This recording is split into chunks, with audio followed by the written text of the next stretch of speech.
بسم الله الرحمن الرحيم والحمد لله رب العالمين اللهم صل وسلم وبارك على نبينا محمد وعلى آله وصحبه أجمعين.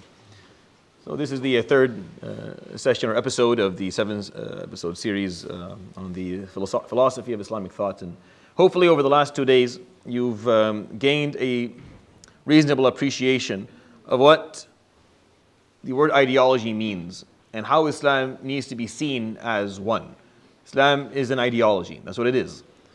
If you see it as something else, you're actually reducing it. You're making it something smaller than it is. Ideologies are ways of life. They are ways of understanding the world that dictate almost everything that people do. And that's what Islam is. And to see it something less than that becomes a problem. I mean, once Islam becomes boxed in within the masjid, or just becomes something that exists inside your heart, or it's only existent in government, or it's only existent in Islamic academia. Like if we reduce Islam that way, then it loses its effectiveness, and it loses its functionality. But when you understand it as an ideology, as a coherent number of beliefs and ideas that allow you, that shape the way you see the world and allow you and dictate how you live your life, then that's what it is. That's what the word deen means in Arabic to begin with.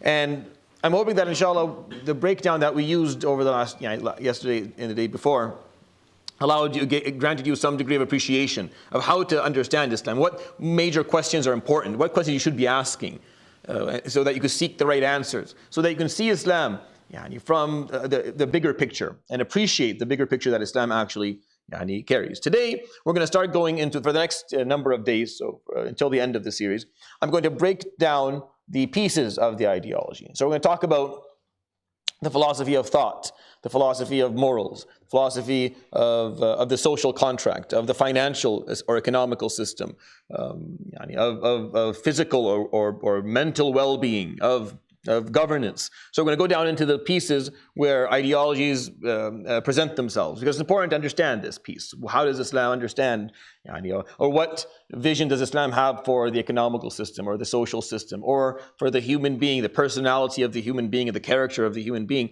I'm going to start off with the epistemology of Islam, and this is something that if you seek academia in your life and you take masters or a PhD, you have to study the epistemology of something, and it's just a theory of knowledge. How do you know that what you know is true? Like, this is an important question. How do you conclude that what you know or what you claim to be true to actually be true? And this is, every ideology has to present its system, how it does that. By far, Islam is ahead on this one, visibly, even to those who don't believe in it. Like, the theory of knowledge in Islam is something that's impressive even to those who aren't Muslim, because of how early on within its existence this theory of knowledge was presented. Way before we had broken down the cognitive deduction laws, and way before we had the scientific advancements and technological advancement that we have today, Islam presented a theory of knowledge that still holds and will always hold, because it actually is. And I believe, and I can't prove it, because proving this will take 1,000 PhD students to go and do it. But I believe that the recent or the modern technological uprise that occurred happened because of the access the Europeans had to the Andalusian libraries. You see, when the Muslims were kicked out of Andalusia, they didn't take their books with them. They left them all there. They left everything there. And it was the sum of the knowledge that that humanity had put together up to that moment. Because Muslims were not, as we'll talk about today, were not restrictive when it came to knowledge. They learned from everyone. So they translated the works of the Chinese and the Indians and the Greek, the Africans, and whoever had put forward any form of knowledge, the Muslims took it, they translated it, they credited it back to the person who built it, and then they went and built upon it. And they came up with theories of how science needs to be dealt with, and how knowledge is going to be deducted, and how we're going to actually reach conclusions that we can later on use in life and in law and in the scientific dialogue. And I believe that because they had access to all that, it was it fast-tracked them to what we have today, but it's not credited, and I think it will be difficult to prove that. But we know that it was the work of the whom they call today the Portuguese, that led to the modern technology. And okay, I guess the Muslim Portuguese back in the day. So today we'll talk about the theory of knowledge, inshallah, in Islam. And so what are the sources of knowledge in Islam? So 3 sources. And we kind of talked about this a little bit yesterday. Number 1, revelation. Number 2, the intellect or the aql, reason. And then number 3, the senses. All Islamic sects of belief, and all of the madhahib in Islam, whether we speak about the fiqhi ones or the theological ones, or even the philosophical ones, they all agree that all 3 are sources of knowledge. I will explain to you where the difference of opinion actually occurs. But they all agree that revelation is a source of knowledge, and reason and aql, intellect, is a source of knowledge, and the senses and what they bring into your the comprehension is also a source of knowledge. The question is, well, how do you rank them? And how do you deal with them? And this is the question that every ideology has to answer. But not every ideology has 3 sources of knowledge. Certain ideologies don't see revelation as a source of knowledge at all. Scientism doesn't see senses to be a source of knowledge at all. It's pure reason, right? So depending on what we're talking about here, whether it's empiricism or fideism, what is it? There are different ways of deciding where you're going to get your knowledge from. And Islam strikes an extremely interesting balance, and inshallah, a proper one, between all 3. And I want you to differentiate between them. Obviously, revelation is an external source. This is coming from Allah subhanahu wa ta'ala, as far as you understand. Reason or intellect are the methods of thought, the methods of logic that the mind is capable of utilizing and benefiting from its surroundings by deducting information, taking clues, and then using them as proof or evidence to conclude something else. That's what aql is. Senses is the experience that the person has through what they feel, and the collective experience of what societies have through what they experience. This is what senses are. When we use that, al-hiss, because sometimes you can't necessarily articulate why it is that you feel this way, or why it is that this urge exists. The senses, for example, for me to explain, it's hard to explain why you're attracted to someone versus not attracted to someone else. This is not easily explained through aql. Reason does not have the tools yet, or it may be one day, but to actually break it down and explain it. But hiss does. Senses do, and that's an important source of knowledge as well. And it's not something to be frowned upon or ignored, because it affects the practicality of any piece of information that you carry. And when you ignore it, by the way, you end up in trouble. So today we'll try and go through all 3 appropriately. So first of all, this is an important question. How do we know our conclusions are correct within our deen? This is within Islam. And again, I'm not going to explain to you how every other ideology answers this question. I'll leave that to you, inshallah, if you're interested in this topic, to kind of see the differences. But I'll explain to you for the next 4 or 5 lectures how Islam sees it. This is how Islam answers this question. How do we know that what we concluded is correct? We have to have 3 pieces. They have to line up. Number 1, it has to be established through appropriate authentic transmission. Meaning, if it's going to be correct, if it has to be wahy, if it's revelation, then we have to be able to prove that it was authentically transmitted, meaning we know for sure that it was said the way it was said. You have to be able to trace it back to its source and prove that it is authentic and that it is correct. So that piece is very important, and we'll talk about that a little bit today, inshallah. And the second one, what we call is cognitive congruence or congruence. This is the opposite of cognitive dissonance. But this is when basically you have what you're being told and what you see to be the truth through reason, they align. Meaning what is obvious or clear to you via logic and reason and your experience, and what you're being told, they're aligning. So they have to align. If you want to know if we are going to conclude that what we know is true, then it has to be authentic revelation. That's one of them.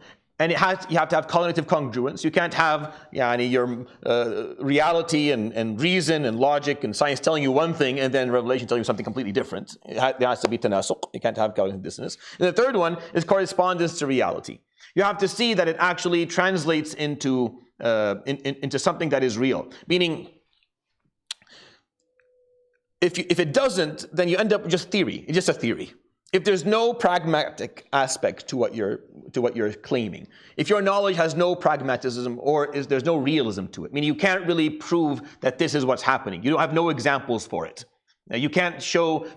This is why it's so important when you teach something that you give examples. You have to give examples. Where do examples originate from? They originate from reality. You have to have a story to tell or to show that it actually occurs. If you can't prove that, it's just theory. When they talk about, for example, black holes, or they talk about certain types of elements of the atom, breaking it down into what is even smaller than it. If they can't prove it through an example, if it doesn't have correspondence to reality, it just continues to be a theory. It just sits there. It may be truthful, but you can't say that I know that for sure. You can say I think it's right. I have a feeling it's right. And that's important, by the way.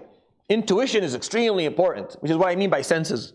When we talk about senses, a piece is intuition. By the way, almost every major scientific discovery began with intuition.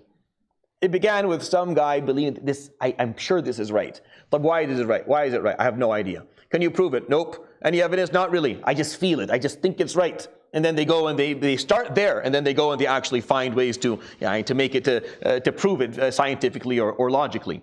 But almost every major breakthrough, that's how it happens. It's just a hunch, which is what I mean by senses. There's a part of us that we don't fully understand how it works. But there's a processor inside that just allows you, it gives you a hint towards something. And when you're taking in all of this, you're seeing and hearing and listening and feeling, you end up with, and it's important part, it's very important. And to actually discard it completely when we speak about knowledge is very, very childish and immature. And it's ignoring the majority of what, like, if you decide to discard it completely, then you would lose almost everything you have, from electricity to the internet to almost every major medical advancement that happened over there. I can speak that I can speak very confidently from a medical perspective. Most medicine is just a hunch. The doctor just has a hunch. He just I think this works. And then he spends the next 15, 25 years of his life trying to prove that it works. And then when he proves it, he becomes becomes a name. Most of it is just a hunch. Of course, you need scientific method, and you need clinical trials and randomness, and you blinded, double-sided, and all that stuff. But there has to be a hunch before that. There has to be a theory. There has to be a thought that you can't prove yet. And that comes from senses. If you're going to base it only on reason, then you're not going to get anywhere. It actually puts a dent in the work that of importance. So these are the three things that you require. If you're going to know that your conclusions are correct, then revelation-wise, you have to be able to trace its transmission back to its source, and it has to be authentic. It has to be accurate. And there has to be cognitive congruence, meaning between what you know to be the truth and what you're being told, they have to align, and then it has to correspond to reality. And here, I'm using scientific examples, but I'm speaking about Islam.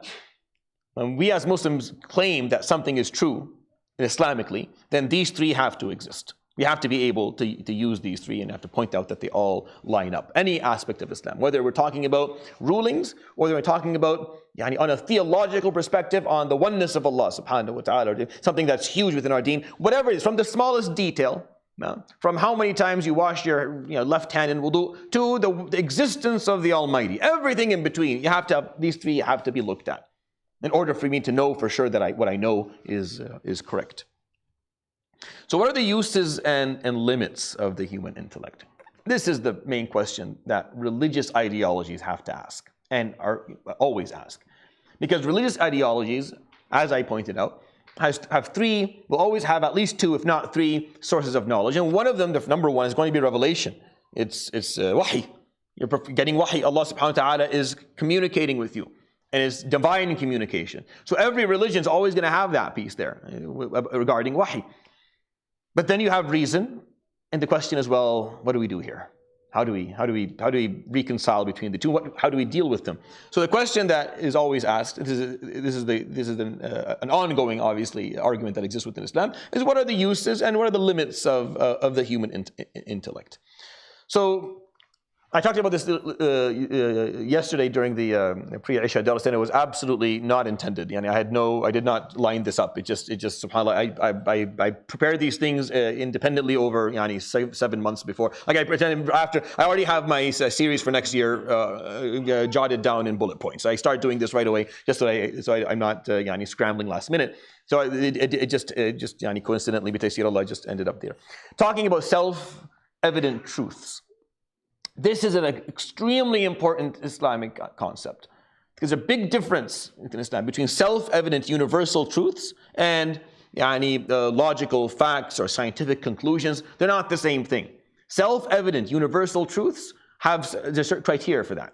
It has to be universal, first of all. It has to be something that everyone knows. It has to be something that everyone experiences. It has to be something that you do not require a formal or advanced education to know. For example, that gravity exists. That's a self-evident universal truth. Why? Because every time someone jumps, they fall down again.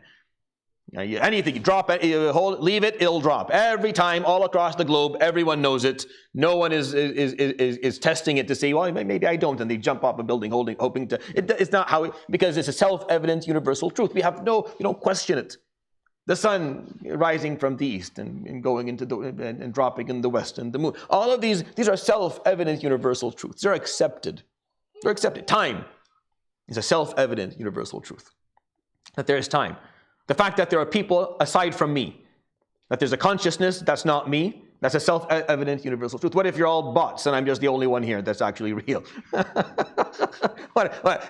To say that, if I'm going to start arguing that, there's a piece of poetry in Arabic that's قال وليس يصح في الأذهان شيء إذا احتاج النهار إلى دليله. And there's no point of having any discussion or argument, and there's nothing right or wrong anymore, and there's no point of even talking if I have to prove the existence of the day. I have to say that this is the day. Well, how do you know that this day? This is a self-evident truth. There's day and there's night. If I have to argue this and explain it and prove everything, if I have to prove that stuff, then there's no point of even talking. There has to be something we agree to. There has to be some basics that we agree to. And that's what self-evident truths are. And that's a huge deal in Islam. So when you find scholars, by the way, who are arguing against الأدلة العقلية or arguing against aql, or they're very heavy against the intellect or against scientific conclusions or truths, they're not disrespecting reason or science. They're just trying to point out, but they don't always articulate it appropriately, that they're saying that this is not a self-evident universal truth, which is what we depend upon in all of our deducting as Muslims. Everything else has to wait. Maybe there's a strong fact. Is it a self-evident truth yet? No, then we wait until it becomes that, or it gets debunked and then we didn't lose anything. Because if you immediately side up with a logical fact or a scientific conclusion and believe, okay, I'm going to put all my money on this one, and you're going to carry Islam on it, and then later on is debunked somehow, you've basically flushed the whole religion. You ruined everything.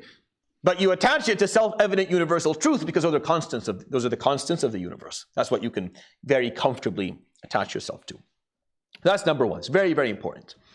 Revelation is only understood and comprehended through intellect. This is something, العقل يعني أساس النقل.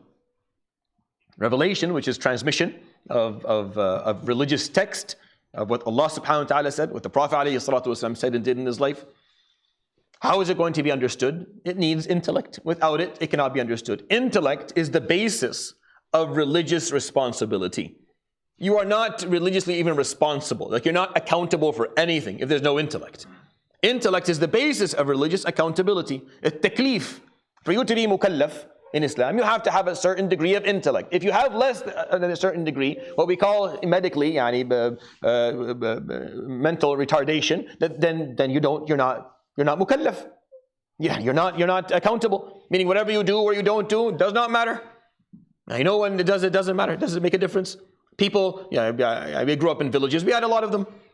You don't hold them accountable. You don't teach them how to do this or get upset if they don't have wudu, or accept if they're upset if they don't. It doesn't matter. They're not accountable to begin with. It doesn't matter. Some people, they get older at a certain degree, they start losing their accountability. In Islam, in the Quran, وَالْقَوَاعِدُ مِنَ النِّسَاءِ اللَّاتِي لَا يَرْجُونَ نِكَاحًا فَلَيْسَ عَلَيْهِنَّ جُنَاحٌ أَنْ يَضَعْنَ ثِيَابَهُنَّ غَيْرَ مُتَبَرِّجَاتٍ بِزِينَةٍ. She gets old enough, she can take her hijab off. You get old enough, you don't have to fast anymore. You get old enough, you don't have to fast at all. You just don't fast. You just pay the kafara if you can afford it. If you can't afford it, then you don't even pay the kafara. You just don't fast. As you get older, as you lose certain abilities, taklif starts to fall off. People get, I remember someone asked me a question, like my elderly father, he's demented, and he repeats prayers a lot, he doesn't do wudu. What is it? I'm like, let him do whatever he wants to do. Leave him alone, never, just leave him. He's not mukallaf. Al-qalam rufi'a anhu long time ago. He's no longer, there's no one writing anything anymore. He is fine. Let him be however he wants to be, because there's no taklif. Because aql, intellect, is the basis of religion. So forever for a Muslim, to think that, we don't like the word philosophy, we don't like the word, what are you talking about? Without intellect, there's no taklif to begin with. Unless you're saying that all of us are just going to be a bunch of, right? We have no, we're not mukallafeen. If that's the case, then what are we doing? But run outside and bang on tabla all day and just dance in the sun until it doesn't have to, nothing matters. But because you have intellect, you are religiously accountable, because you're capable of comprehending revelation. So revelation is only understood through intellect anyway. So that's a given. We have no problem with that. The problem with aql is something different, and I'm going to point it out to you today, inshallah. The last piece that I need you to understand is that intellect cannot provide guidance. That's so central in the theory of knowledge in Islam. It is so central that intellect alone can't provide guidance. I'm talking here, I'm zooming out. Remember, I am zooming out. I'm not talking about someone who spent 25 years learning Islam. And you're saying, this person is providing us with guidance. No, that's what I'm talking about. This is someone who was educated through revelation for a long time. This is someone who's educated by those who are more knowledgeable and experienced. I'm talking about pure intellect, raw intellect, just a raw mind. Just a raw mind that has the basic intellectual faculties and it can use them. Can it provide guidance? No. It can use reason. It can deduct a lot of things, but it can't provide guidance. Guidance is a different thing. Guidance is a much more holistic concept of what life is about and which direction you should take life. There is a moral compass of fitrah, but it's not enough for you to provide guidance. And that's where you need, you can learn the reasonings, you can learn the patterns, you can start picking up on these things, and the human mind is very smart, which is why Allah subhanahu wa ta'ala, was able to silence the malaika. They had some concerns, they were not very happy.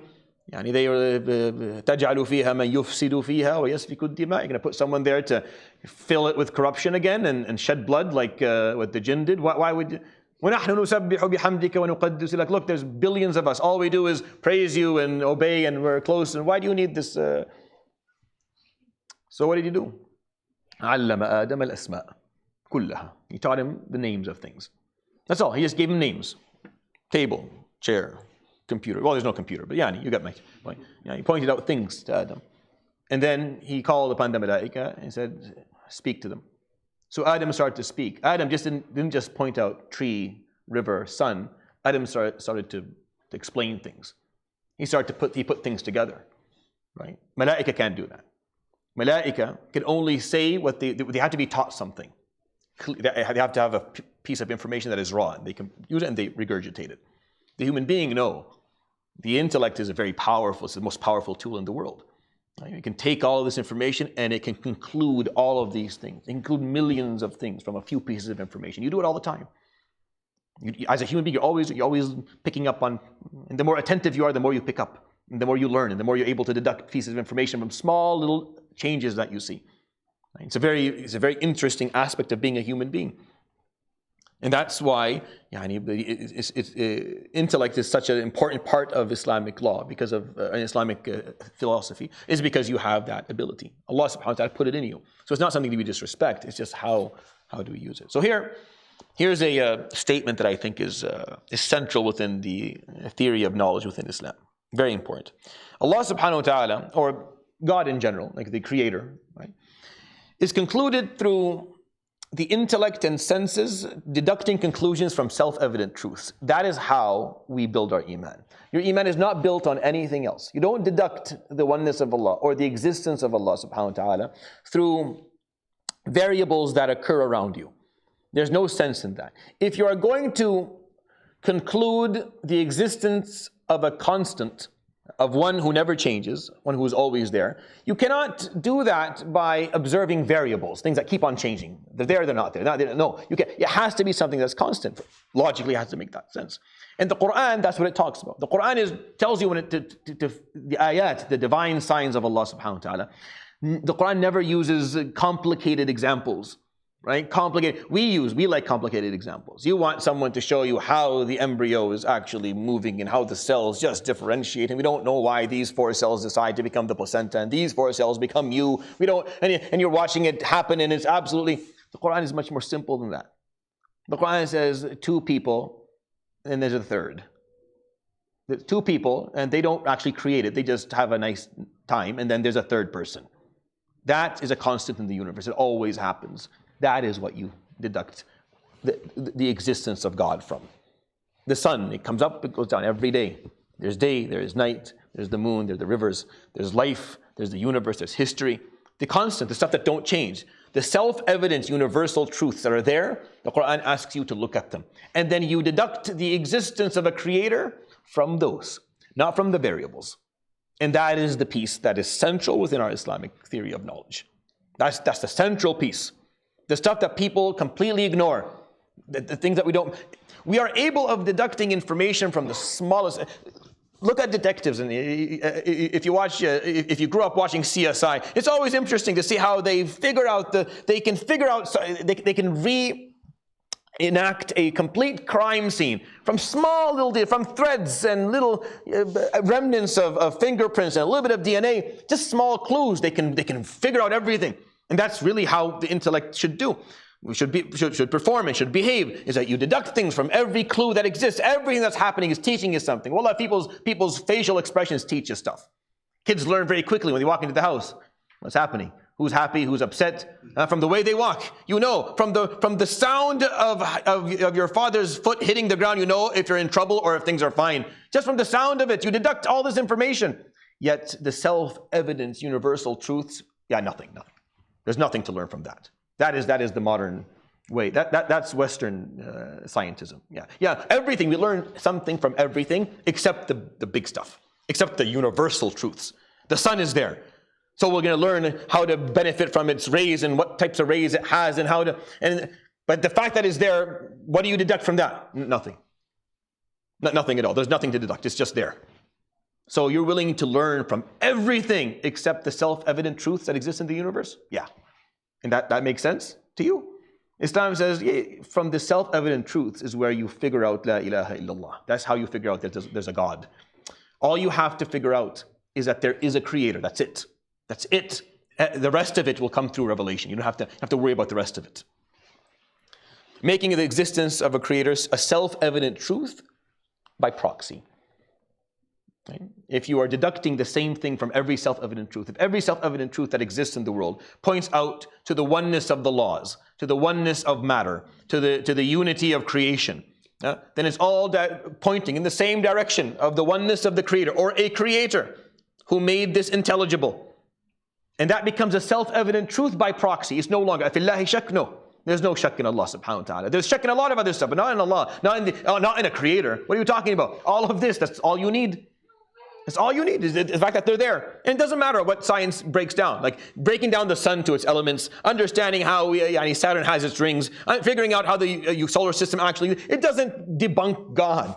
Because then you're back, okay, then what existed before it? Well, before it, it was just cosmic debris. Fine. Where did the cosmic debris come from? That self-evident truth, what do you deduct from that? And you go back. Unless you're going to accept the cyclical, ongoing, infinite regression of reasons, which is anti-logic to begin with. It's anti-intellect. If you're using the intellect, then you have to follow the laws of the intellect. You have to follow the laws of reason. The laws of reason don't allow for an infinite regression of reasons. Why this? Because of this. Why this? Because of this. And it keeps on going forever. If that's the case, then time would have never arrived at this moment. If that was the case, then time would never have arrived at this moment. Why? Because you keep on going back. Because every time you try to arrive at 2026, well, there was a reason before that, so you pull time another couple of million years backwards, and this would have never been possible. If you're going to follow reason, you have to follow reason to the extent of what reason is. And Islam just points out just the basics. Even if you're uneducated, even if you've never been to school, do not appreciate water and life and the sun and the moon and the mountains and the planet and everything around it. That all points to you that someone put this here, created it. How exactly? That's a whole different, that's a completely different question. That's not ideology, by the way. Ideologies don't care about how all that happened. That's science. Science will figure that piece out. Ideologies talk about what you deduct from it. Intellect, his attributes require guidance. His attributes, to know that he is Alim, that he is Hakim, that he is Rahim, that he is Ghafoor, you need someone to tell you those pieces. You can't just deduct them on your own. Intellect cannot comprehend divineness. Our brains, that's the limits. Those are the limits. We can't understand what divinity means. Meaning, if I tell you there's a creation that never started, or there's a being that never began, never ended, and is beyond space, you don't understand that, neither do I. I can articulate the words, I can say the words, right? I can describe it, but I can't comprehend it. I can't imagine it. I don't understand what that means. Because for me, everything starts and it ends. Everything. Even if I tell you khulud fil jannah, your brain can't wrap it, you can't wrap your head around that. Forever, and then what? There's always, okay, and then what? There's no then what, it's just keep on going. Like when you come to the end of it, there's no end, Habibi. No, it's impossible. There has to be. Everything ends. Yeah, exactly. That's the point. Divineness means qidam, Allah qadim. And there's no, he never began. Because for me, I began, you began, everything began. Everything had a starting point. Even the universe, we know it started at some point. The arguments of its being infinite fell a long time ago. It's not a religious person who debunked it. It's the scientists themselves. It didn't. It's not infinite. It began at some point. They believe something around 14 billion years ago. That's when it started. How it started, we don't know, but it began at some point, and they actually see it going to end at some point as well. Divineness is something never began, never ended. Meaning time is meaningless. We don't understand that. So we don't understand the essence of God. And by the way, if you could understand the essence of God, he wouldn't be God anymore. He would just be a mighty creature. And of course, Greek philosophers and Roman mythology, they love that. They love Mount Olympus. It's a big deal, right? Because titans and demigods. It's fun. It's fun. It makes for great movie franchises. It makes a lot of money. It's a lot of fun and great comic books as well. But for philosophy, for ideology, it doesn't. It doesn't at all. So understanding these two sentences, in my opinion, are very important. All right. Limits of human cognition. I'll make the following statement, inshallah, for you. Islamic epistemology, which is the theory of knowledge, affirms that reason is powerful but not absolute. It's powerful, but it's not absolute. Humans can know that God exists, but cannot fully grasp a divine essence. They can understand moral principles, but not exhaust divine wisdom. The mind has, there's a limit to it. There's a wall that you hit, right? You're in your ship of intellect, and you're sailing in every direction. It's amazing. You're learning things. You're understanding, but then you come to the membrane. I can't go beyond this piece. I can't understand this piece. Not that I don't want to understand this piece. Not that I'm too lazy to actually spend time to learn this piece. This is where the intellect kind of stops, because I can't understand things that don't fall under time. I don't understand that something doesn't have space attached to it. I don't comprehend that. My mind does not have the option to actually understand no time and no space. Yalla, go. No time and no space. Then what is there? That's what defines my existence and the existence of everything that I'm aware of, the observable universe. So that's where you hit. That's the end. I don't know how to go beyond this piece. And knowing the limits of the intellect is of such great importance, because if you don't, then you just keep on. It turns into a cyclical waste of time. And that's usually those who defy revelation. That's what they're doing, really. They're just going in circles of, no, we can figure this out ourselves. All right. And they're just sitting there for 6,000 years, making absolutely no progress on this front. What if revelation and cognitive logic are not aligned? Here's the part of understanding the epistemology of Islam. This is where it gets interesting. What if they're not aligned? What if what you're reading in divine communication, if you're reading a hadith or you're reading an ayah, and it's not aligned with what cognitive logic is telling you is the truth? This is where you have something called cognitive dissonance. This is the number one reason, in my opinion, for shabab to leave the deen. Not generally speaking.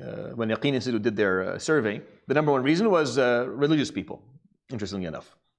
They surveyed like 600 people, and they asked, look, what pushes you away from Islam? And the number one reason was religious people, like their conduct, how they speak to non-religious people, how they deal with people who don't have hidayah. That was the number. I was very surprised with that reason, honestly, because this was after the Arabic Spring, and I thought it was going to be pain and stuff, and something different. But that was the first number one reason, which is I guess suiting for American Muslims or North American Muslims.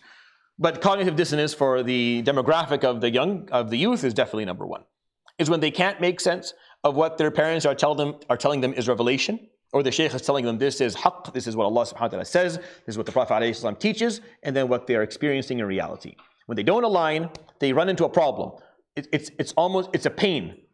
It's an itch. It causes a lot of distress when what you're being told and what you are experiencing are not the same thing. So one of the two have to be dropped. You're going to either drop this or this. You have to drop what you're being told is correct, or you're going to start lying to yourself about reality.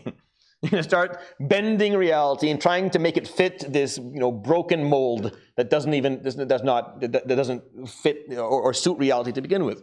So what is the two options? Islam says the following: if at any point divine revelation and cognitive logic don't align, then either there's revelation is being misinterpreted, meaning you misunderstood what revelation is saying, or cognitive logic is mistaken. Either there was a mistake in the algorithm of the logic that leading to your conclusion, or you misinterpreted revelation. Revision of both in every situation is necessary. You have to revise both. Here's where a lot of the people, this is where people get upset. Because no, you just revise your logic. Revise both. Because there's a possibility that you misunderstood what he's saying, subhanahu wa ta'ala. Not that what he's saying is not right. We don't have that. That option does not exist amongst Muslims. Right? Every Muslim no Muslim says, oh, there's a possibility the Quran is wrong. No. No one says that. No one has ever claimed that. Wallahi, it doesn't matter what Muslim you're talking about. If they're a Muslim, they don't claim that. They don't. But what they claim is maybe your understanding of it was wrong. Or maybe the understanding that your sheikh had was wrong. And that's all legit. It's all legitimate. That's fine. You can claim that any human being misinterpreted divine revelation. That's fine. You can make that claim. Which is why when something like this happens, both need to be revised. You have to look at your interpretation of the text, and then you have to look at the cognitive logic. Was there some steps here that were not taken correctly? Inclusion of the senses is needed here. This is where you benefit from the third source of knowledge. The senses, the experiences, the hunches, the feelings, how societies function, social norms, traditions. You bring them in to see what has historically worked? What has historically not worked? This is hiss, right? What do people usually do? How do you feel about this stuff? That's very important. It plays an important role. And it helps, by the way, bring things together. It helps align things. It's not the judge between the two. That's not what I'm saying. I'm not saying, well, if wahy is saying one thing and aql is saying another thing, then senses will come in and they'll break the tie. No. But using it is helpful to help you revise things more appropriately. So it's just a source of knowledge that you're going to use to help you revise how things actually function. Revelation has two types of rulings. This is so important. And I have to talk about it here in order for you to appreciate the depth of our theory of knowledge as Muslims. There are two types of rulings in Islam. There is something called ahkam ta'abbudiyya. And whenever anyone who's attended my kind of closer fiqh sessions and Shafi'i or Hanbali, I always talk about this. And I make sure that at the end of the book they know the difference between the two and they can see examples of it, because this is very important in the way that we function from a knowledge perspective. Is that you have obedience-centered rulings or rituals, ahkam ta'abbudiyya. And you have ahkam maqasidiyya, purpose-based rulings. There's two types of rulings. One that has a clear purpose drive, and one that is just ritually based. I mean, it's just ta'abbud. That's what he says, subhanahu wa ta'ala. For that to be clear, I'll put up this slide for you that I've used a million times. This is very important for you, a slide. For when you talk about a ruling, you talk about hukum. A ruling is halal, haram, wajib, mustahab, mubah, makruh, muharram, right? Is it obligatory? Is it recommended? Is it permissible? Is it disrecommended, frowned upon? Is it impermissible and prohibited? These are the rulings. Rulings are generated by something called the illah, the proceeding reason or the objective. And from a ruling, you benefit from the hikmah, the positive effects. And this is the hierarchy that exists. The ruling will dictate, the illah, the reason, the preceding reason will always dictate whether the ruling exists or not. The hikmah doesn't. For example, when you talk about eating khanzir, it's haram. Well, why is it haram? Someone put their hands up, because it's unhealthy. All right, so we're going to take a pig and we're going to genetically play with this pig. for the next 10, 15 years, and we're going to feed him nothing but strawberries and milk, and we're going to make sure that his meat is the most healthy meat in the universe. Can you eat it? Because that is not a reason. Oh, because it has worms in it, Sheikh. No, it does. That's a benefit. You don't eat it, so you don't get the worms. That's a hikmah. That's a benefit. Yeah, you're worm-free because you didn't eat pork. But that's not the reason. If you can figure out the reason, then you can remove the ruling or change the ruling. But if there's no reason for it, and that's a hukum ta'abbudi. And we don't know that. There's always a reason, but we don't know it. That's ahkam ta'abbudi. Like what? Asr was 4 rak'at. Well, why was it 4 rak'at? I don't know. I can make some assumptions. I can sit down and think about it for a while and give you some hikmas, some pieces of wisdom, but I can't tell you why. It's ta'abbud. That's what he said. He said, do asr 4 rak'at. That's what he said. We're done. It's hukum ta'abbudi. It's not reasonless. It's just we don't have the reasoning for it. We don't know. Why is this important? Why is it important? I'm going to give you a real world example there to help you understand. Allah musta'an. Dogs, right? Dogs, for the Jumhur, for the Hanafi and the maybe not the Hanafi, not every aspect, but I'll do it this way. The dogs for the Shafi'is and Hanbalis are najis. They are impure. Everything about them is impure. For the Malikis, nothing about them is impure. They are fully pure. Even their saliva, fully pure. This is how they differentiate. So, well, why? Well, what are they going to do with this hadith of the Prophet ﷺ that's in the Sahih? Abu Hurairah is saying that if a dog drinks water out of a container or his saliva falls into a container, then you need to wash it 7 times, one of them with turab, right? Imam Malik has that in his Muwatta, by the way. Imam Malik, who is the head of the Maliki, he has it in his, he narrated the hadith himself. Like we wouldn't have it if he didn't narrate it. He narrated it, but it doesn't seem to follow it. Did he ignore it? No. It's just a difference of reasoning. This is what the Maliki, this is what the Shafi'is and Hanbalis say. They say that it's impure, and its impurity is of the level that you need in order to clean it. In order to clean it, you need to do 7 times with water, one of them with turab. That's how they look at it. So it's maqasidi. There's a purpose here. The reason is that this is so impure that the only way to actually clean something from it, you need to do 7 times, one of them with turab. So they're happy with that. Imam Malik came and questioned a few things. He said, well, what is more impure? The fecal matter of a human being or the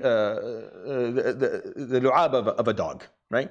So for them, no, the fecal matter is worse by far. And fecal matter, all you need to do is just remove it with water once or twice until it's not there anymore, and then you're good. And then that's all you need to do. They make the argument that every living thing cannot be born as najis by nature. It has to be born pure because it's a creation of God. So how would you call it najis if it's a creation of God, unless it's a creation of something else? If it's not, then it should be pure. These are the arguments they're making. So then you question, well, what do you do with the hadith? They say, well, the hadith itself, in their opinion, proves that this hukum, this ruling, is ta'abbudi, it's not maqasidi. It's not purposeful, it's obedience based. Because in the most najis thing in the world, you only wash it the number of times needed to remove the najasa. Why are you doing 7? Where does the number 7 come from? And where does the addition of turab come into this? This seems as an act of ta'abbud, just like you do 7 tawfat hawla al-Kaaba and you do 4 rak'at of asr. This seems to be a ta'abbud. Meaning this is just an act of worship. If it does that as an act of worship, the question being, it's the 7 times, are you doing it because that is what purifies the najasa? It removes najasa? Or is it an act of worship? Is it removing najasa? Or is it an act of worship? The Jumhur are saying, no, it's removing najasa. Because in order for something to be pure, you have to either remove its hadath, right? And containers don't fart, so it's not going to have a hadath. So the third thing is you remove its najasa. So the question is, well, that means the lu'ab of kalb, of the dog, must be najis. Well, doing it 7 times, is that removing the najasa? Or is this an act of worship that we're doing for the sake of Allah subhanahu wa ta'ala, and it's a sunnah, you should do it? Because if it isn't, if it's ta'abbud, if it's just an act of worship, that means it's not najis, and you can use it, you can drink with it. You didn't follow the sunnah by cleaning it, but it's still pure in its essence. Understanding the difference here? It's pure in its essence. You should wash it 7 times with the turab, but it's still pure before that.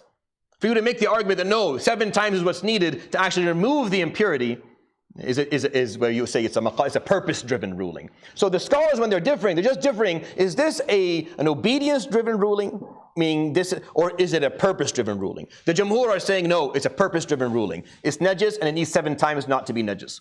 The Malikis say no, 7 times makes no sense, right? So it must be not najis, but you do 7 times because Allah subhanahu wa ta'ala commanded you to do so, and it's a sunnah of the Prophet alayhi sallam, so perform it. So the Malikis don't say that you don't do it. The Malikis just say that even if you don't, it's still pure, and that makes a huge difference in how you're going to function. Because if you're still pure, you can pray. If you're still pure, you can use it. But if it's not pure, then you have to go wash it off, and you can't pray until you do, and you can't eat from it until you do. So it's a difference of whether this ruling is seen as obedience-driven versus purpose-based. And that's how almost every difference of opinion in fiqh exists. Scholars sit down and ask the question, does it have a illah? Does it have a illah? The Jumhur say for the dog, the reason that the ruling exists for 7 times, the illah, what's the illah? It's najis. It's heavily najis. That's the reasoning. Imam Malik said it's not najis. So the ruling is gone. It's not najis. This is just an act of ta'abbud.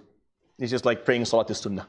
If you don't do it, we're not going to hold it to you, hold a gun to your head, and you're not non-Muslim, and you're not doing anything wrong, but you should have done it. It's a better thing to do.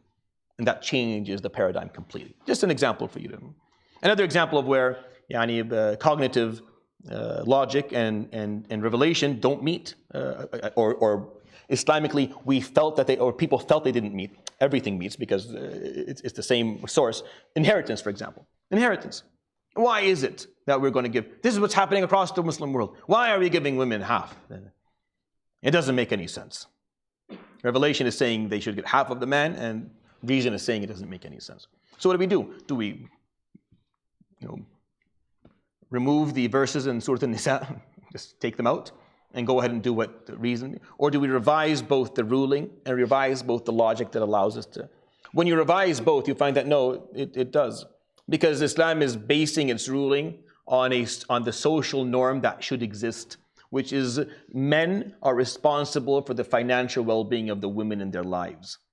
Men, as in brothers and fathers and sons and nephews and uncles, they're responsible. Women get less because they're only responsible for themselves. Men get more because they're responsible for everyone around them, themselves and all of the ladies that are in their vicinity that need a mahram or they're the mahram too. It's based on that. Because of that, this ruling is there.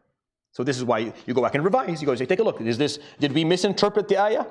Someone actually had the audacity to say that, he flipped the meaning of it. He decided that that's not what it meant. It didn't mean that the male gets twice what a male. No, he played around with the language. He decided it's going to be understood differently. It's absolutely insane. Like it's the silliest thing in the world, where you're going to go. People who don't even know how to understand, don't even know what Arabic is, and you're going to argue that no, we misinterpreted. So no, that's not what you do the first thing, but you do revise it. And you see, was this a conditional? Was there a illah for this? Did Allah subhanahu, when He said yusikumullahu fi awladikum, did He give a illah, a reason, and that reason is gone, so the hukum is gone? No. So this is a constant. It's constant. Is it authentic? It's authentic. All right. Then we go take a look at the reality and see what cognitive logic, what mistake was made. And the mistake was in the senses, in the norm, the social norm. The social norm has changed in the world. We stopped enforcing that. Meaning you, as a brother with a sister who has no one to take care of her, and her father passed away and she's not married, you feel like you don't have to care. Islamically, by law, she could take you to court and take her allowance from you monthly. She could take you to a Islamic court of law, and she would take off your salary every month, enough for herself. You are forced to take care of it. It's not even an option. If you didn't, you go to jail. This is the base. That's why because of this norm that we have. So I'm just giving examples of how this works. So types of knowledge. There are 2 types of knowledge that Islam accepts. Necessary knowledge, which is simple. The self-evident truths that I was talking about, the stuff that everyone knows and it's there, it's daruri. Everyone should know this. If you don't acknowledge a self-evident truth, then you're either not mukallaf or you're not worth the argument anymore. Like you're not religiously accountable, or we're not going to talk to you because you're insane. Because if you're going to deny a self-evident truth, then we're going to stop speaking. If you're going to say that this is all a matrix and we're not real and nothing is jazakallah khair, just take 3 steps away, smile as you do it, and walk out the door, right? And just let them be. They leave them where they are. Don't even. It's not even worth the discovery. What do you do? I'm going to discuss that with you, that I'm real. Khalas, tayyib, jazakallah khair. Allah yabarak feek. Always make dua for them, and continue to smile as you slowly remove yourself from their vicinity, and you tell your friends to do the same. Because there's no discussion. There's self-evident truth that we all accept. And then there's acquired knowledge, muktasab. It's gained through revelation, through reasoning, through investigation, and these are the 2 types. In legal theory, in Islamic legal theory, they distinguish between what is yaqeen, what is known with certainty, and what is dhanni, what is known with high probability, or with moderate probability, or with medium probability, or with low probability. Islam had it all done way before this was ever brought to the legal systems in the West or in the world. Just talked about dhanni, that you're not going to always make your decision based on something that has absolute certainty. If we only did things based on absolute certainty, we wouldn't move at all. Most of law and life are based on high probabilities. Like, you have to make decisions based on probabilities. No one would get married if there was about certainty. There is no certainty in marriage at all, ever, never. If Zayd and Zainab got divorced, then there's no certainty ever. If the prophets had wives that didn't listen, if Asiya was married to Fir'aun, then there's no way that you can be certain of marriage ever. So what are you going to do? You're going to base it on probabilities. You're going to check a few boxes. If they check 80% of the boxes, tawakkal Allah, and you go into it with a high probability. This is a life-defining decision. You're going to be stuck with this person for the rest of your life, and your children are all going to carry both of your genetic makeup. It's a big deal, but you're going to base it on probability.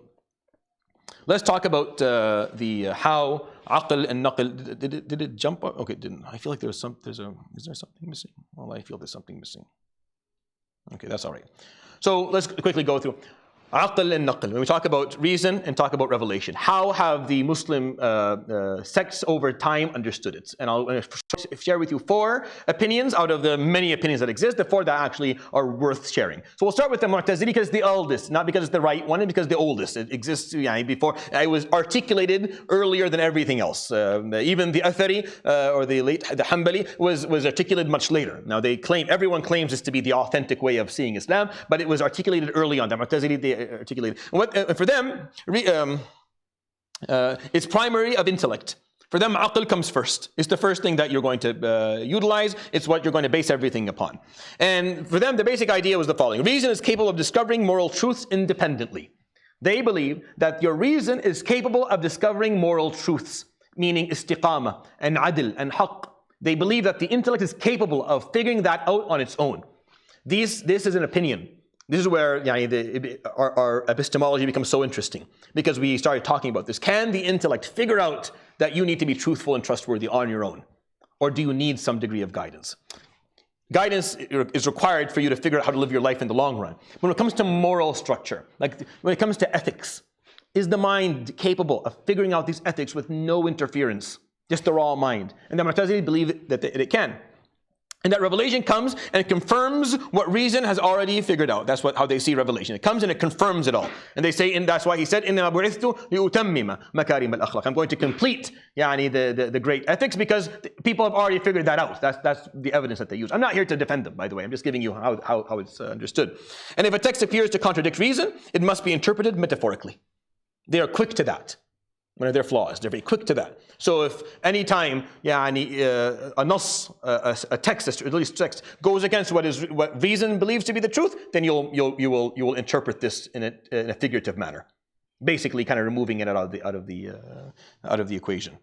For them, reason can determine the existence of God, which is agreed upon, the obligation to do good and avoid evil, and that's where a lot of difference of opinion exists, and God's justice, which also is differed upon. But they believe that without revelation, the human mind can actually conclude all of these things just from existence. Well, you're like, well, how do you know what's right and what's wrong? We can't, unless we do an experiment. You have a nice little baby, and I carry that baby, and I take it and I put it somewhere on an island. And with AI, I keep it safe, I make sure that it's nurtured, and I give it some way to figure out a language with no interference of people, no teaching of morals, no examples, no role models. And once it comes to the age of reason, we go and we see if it can figure out morality or not. And if you're willing to volunteer your baby for that, I'm happy to go look for I think there's an island that recently has become vacant. We could probably use it for. But this, you cannot do this. It's impossible. You can't run an experiment to figure out if the human intellect is capable or not. It's not possible. So we just have to. So scholars and scientists, they sit down, Muslim, and think about this deeply to figure out, is it possible? And they believe that it is. And from this, the very famous term, al-husn wal-qubh al-aqliyan. So good and evil that are intellectually derived and discovered, not naqliyan. So good and evil are rationally knowable. The Ash'aris, their understanding is revelation is above reason, but reason is still very valuable. It's very important you require it. And of course, I'm not going to talk about these madhahib. I just want you to know what the different ways of looking at this. So for them, reason is necessary, but it has its limits. So their framework becomes the following. Reason proves that revelation is true. Reason proves revelation is true, not the opposite. It's not reason that comes first, it's revelation. And reason will prove that it's true. And once revelation is confirmed, text takes priority when reason struggles. If there's a problem with reason, then we have to go back and look at our reasoning if the text is confirmed to be to be true. They rejected the Mu'tazili claim that morality can be known independently of revelation. They completely reject that. That you can figure out all the morals or the important morals of life, the equality, and they reject it. And they have examples that all throughout history, we were really quick to enslave one another. We were really quick to decide that you are less. I'm going to try to use you. Like, we were very quick to do that all across the globe. It was something that we have all in common. From South America to Africa to Asia to Europe, we love enslaving one another. And that tells you that there's something missing. Now, obviously, you can argue against saying that we knew it was wrong, but we did it anyways. But I'm just saying that it happens so universally that they say that, no, we don't have the ability to actually deduct that. For them, good and evil are known primarily through divine command. And this is al-husn wal-qubh and naqliyan. This is where good and evil are based on revelation, meaning you need revelation to tell you that this is good and that the haqq is number one priority, and adl and moral absolutism, that these are the stuff that you have to stand by. But they do not reject intellect entirely. In fact, ilm al-kalam uses sophisticated logic when they defend faith. And so they really care about aql, but they give naql always priority. And its reason establishes revelation. Revelation guides reason, and it's actually what do you mean reason establishes revelation? How do I know that there is a God, right? I'm going to use my intellect to I'm going to deduct from self-evident truths that there's a God, and then I'm going to actually look at the Prophet ﷺ, what he brought, how he brought it, what happened before. I'm going to use all of my reasoning and intellectual faculties to deduct that the Prophet ﷺ is truthful, and then I have revelation. Now I'm going to follow revelation at all times, and reason will be guided by the revelation that I have. So it's a sandwich approach. You need reason first in order for you to actually establish that revelation exists to begin with and that it's worth following. But once you have it, it's going to trump all reason moving forward. So it's a very balanced approach, and it's a powerful one. Is a middle rationalism. Is what they it's a revelation above reason approach. The Maturidi approach is a little bit different. It's a middle rationalism. They did something different. So they say that humans can know God's existence through reason alone. So that's the first one. And reason can recognize basic moral truth. So they're similar to the Mu'tazili to a certain degree. But revelation is still necessary for detailed law, ritual obligation, and specifics of the unseen. So they're they're similar to the Mu'tazili, but a little bit more relaxed when it comes to how much reason governs revelation. So they're less in terms of how much reason governs revelation. So reason discovers general truths, and revelation provides completion and detail, and that's the partnership that the Maturidis carry. The final group, which is the Athari or the traditionalist, this is probably what's most common. They're strict primary of revelation, or primacy of revelation, meaning this is where a lot of the khilaf comes in, is how they look at aql. So they don't refuse aql, and that's not what I'm actually arguing. No, they don't. But they're very strict when it comes to primacy of revelation. So their principle is when revelation speaks, do not interpret it based on philosophical reasoning, meaning you accept revelation as is. As is. There's no need to try and interpret anything or figuratively understand anything. As it says, you accept it as it is, and reason can يضرب راسه بالحيط. It doesn't matter. There's no need to even try to reconcile them. It doesn't matter, right? which is a very strict approach. It's very rigid. And they prefer literal acceptance of scripture. So anything that's in the Quran has to be understood literally. Always literally. Doesn't matter if it does not, they're not willing to have a discussion on this piece. And minimal figurative interpretation, as minimal as possible. And suspicion towards any Greek influenced philosophy, and that's a well-known piece. It doesn't mean that they reject reason, though. They don't reject reason. No, they argue that correct reason will never contradict authentic revelation. So they have the same argument that the Ash'aris have. That reason, correct reason, will always line up with revelation because they have the same source. So this is the revelation. This is what it's saying. I'm not going to try understanding any way differently. I'm not going to try and interpret a word in it. Figure out what's wrong with your reason. Go figure out what's wrong with your logic and then come back, right? The Ash'aris, revelation comes first, but if it can't be understood appropriately through reason, then if you can interpret it in a way that allows reason to actually align with it, then do that. Not change it and not delete it, but interpret it, understand it in a way that lines up a little bit more easy, to make it easier for reason to deal with it. Because sometimes the answer here is, okay, I'm going to go back and fix my reason, and I fix my reason as much as possible and come back and say, I still can't make this reconcile. Because that happens a lot, and it happens often, especially when we're talking about issues of the divine subhanahu wa ta'ala in Aqeedah. Famously, obviously, it appears the contradiction is either that the reasoning is flawed or the interpretation of the text is mistaken, and they don't accept, obviously, this text being mistaken, neither do we. So all that's left is reasoning being flawed. Ibn Taymiyyah famously in his تعارض العقل والنقل, in his famous book, amazing book, that should be read by every Muslim scholar and Muslim student of knowledge at some point in their lives, because he builds a very a prominent Islamic philosophy when it comes to understanding intellect and or reason and revelation, and it's a very well written book, and it's probably the strongest within its bab, within its discipline. But he argued that sound reason and authentic revelation are always in harmony, and he started that argument. Like he began saying that this is they're always going to be in harmony. So figure it out. It's just they are more on the side of figuring it out by changing the way we reason things, and the Ash'aris are a little bit. We can do both. There are parameters for how we can interpret both in ways that allow that congruence of knowledge to exist. Across Islamic intellectual history, no major school fully rejected reason. That does not exist, and I'm not making that argument. No school rejects reason. Even the most traditionalist of the fuqaha, even the most athari of the fuqaha, they used qiyas. They absolutely used legal analogy. Everyone did. So no one rejects reason. It's this safety, because it's the theory of our knowledge. How much are we going to allow aql to interfere with naql? How much are we going to allow the intellect to interfere with revelation of the Quran? Your reason and your intellect allowed you to conclude the correctness of the Quran with certainty. So how much are you going to allow reason to interfere with the interpretation of that? That is what they're arguing. Back and forth. What degree? It's just degrees. 10%, 50%, 80%, 60%. It's just wallahi, it's just percentages. That's all they're doing. The real debate was never reason versus revelation. It was how reason should serve revelation, how it's going to do it. That's really the argument that exists.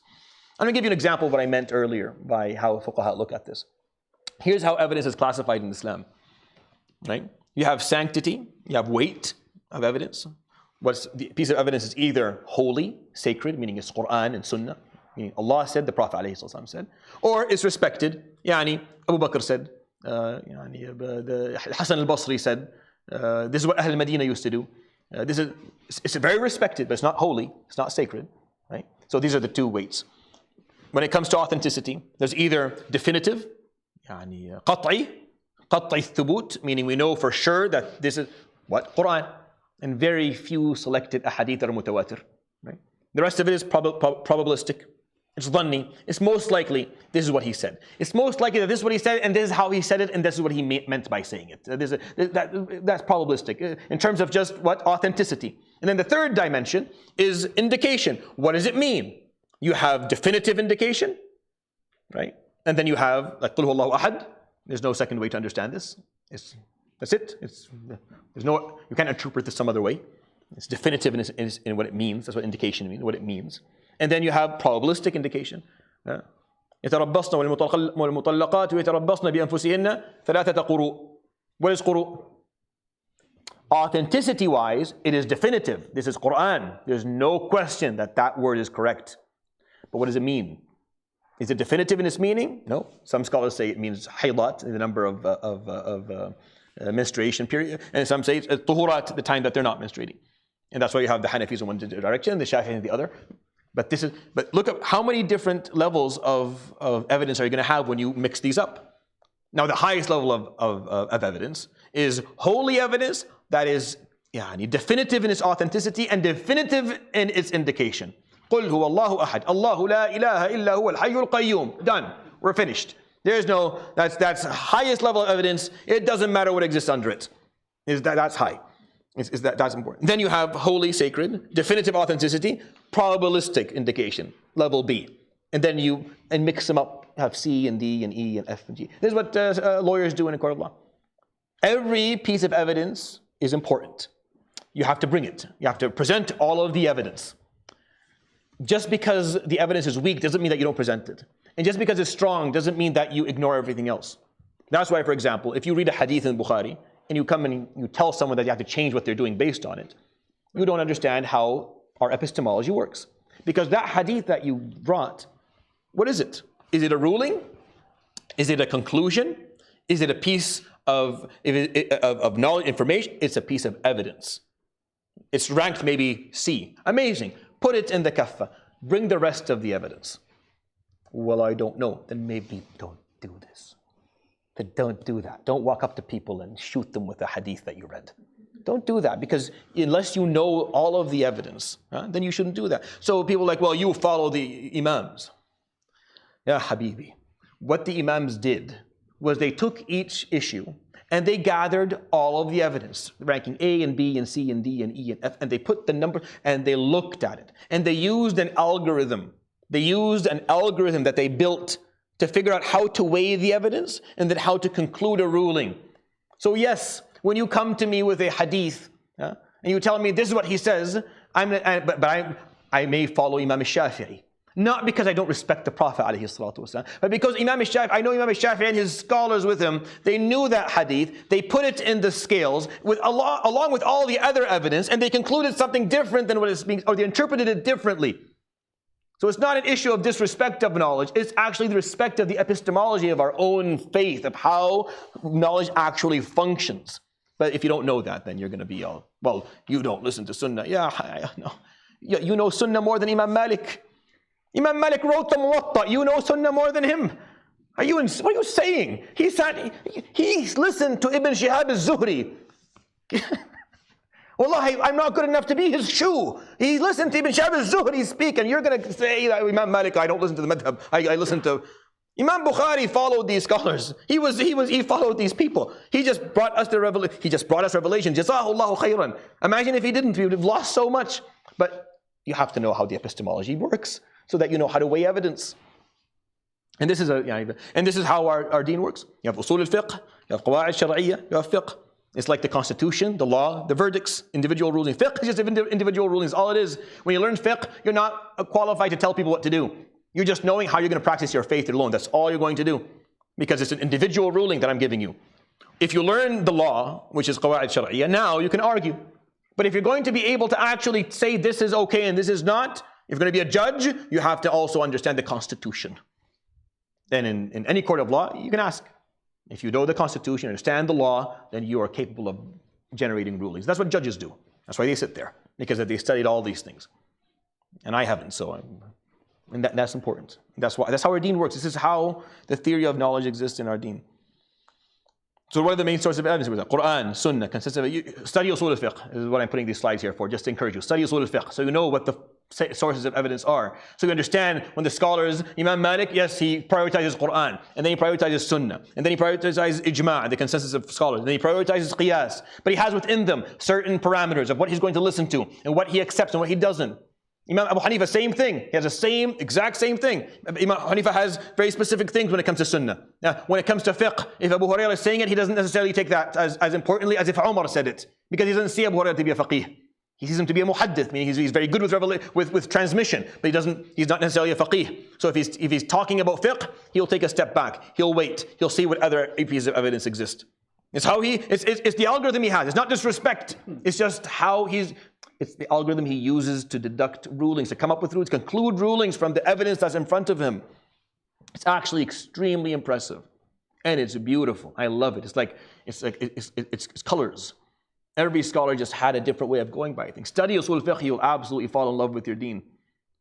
People say, oh, you're scared of... No, you just see how intelligent these people were and how much work they put in to come up with the madhab. And then you relax a little bit. You follow a madhab, but you understand, yeah, there's other ways to do this too. It's okay. It's not a problem. These are disputed sources of evidence. These are the disputed sources. Not every scholar accepts istihsan. Not everyone accepts masalih mursala or urf or sadd al-dhara'i' or qawl al-sahabi. Some scholars accept it, some say nope, I don't see that as a source of evidence. And from this they differ on how they're going to end up with rulings at the end. Not every ruling has a Quranic verse that is there associated with it. Not every ruling has a hadith that you can go back to that is authentic. Sometimes you're stuck with a situation where all you have are just general understanding from the Quran and Sunnah. But you don't have a specific text. So you have to look, what else? Well, what did people do? Well, what did they say? So Imam Malik is very big on Amal Ahl al-Madinah. He's the only one who accepts it, right? The one at the end there. He's like, I grew up with as a kid, and Ibn Shihab al-Zuhri and Rabi'at al-Ra'i were alive. These are amongst the greatest scholars of Islam. And they were leading people in prayer. So however they were praying is, I'm going to take that. You're going to tell me, well, Jabir said in the hadith narrated by some guy who lived after me 500, 200 years later, this. I lived with these people, I watched them pray, I'm good. I watched Ahl Madinah stand and I'm happy with that. I'm not defending his opinion and saying the other opinion is wrong. I'm just explaining to you how the arguments work and where it comes from. Let's answer the question so you guys can go. We're done. I'm sorry. Modern science rests on the assumption that the universe is intelligible and law-governed. This is how modern science sees the universe. Islamic epistemology grounds that intelligibility is in divine unity. Islamic theory of knowledge is that this intelligibility and this governedness of the universe is governed by laws, by thermodynamics and gravity and all these other laws that exist. That's what governs the universe. We just believe that it's based in tawheed, in the divine unity of Allah subhanahu wa ta'ala. That's how we understand it. And the question becomes not can we know, the question becomes how is the universe knowable at all? Like, why is the universe knowable? Why do we know that why does this knowledge exist? Where did that come from? Where did knowledge come from? How did we evolve into a species where we have knowledge to begin with? How is the universe now something known? Remove life. What exactly is happening? Does the universe even exist? If there's no life, does the universe exist? If there's no one to observe it or look at it or see it, does it exist? So why is it knowable to us? That's what the question becomes. It's absolutely fascinating.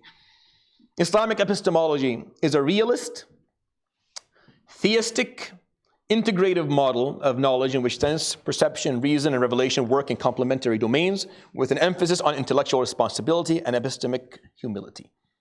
This is the conclusion. It's a realist, meaning it's based on what reality shows.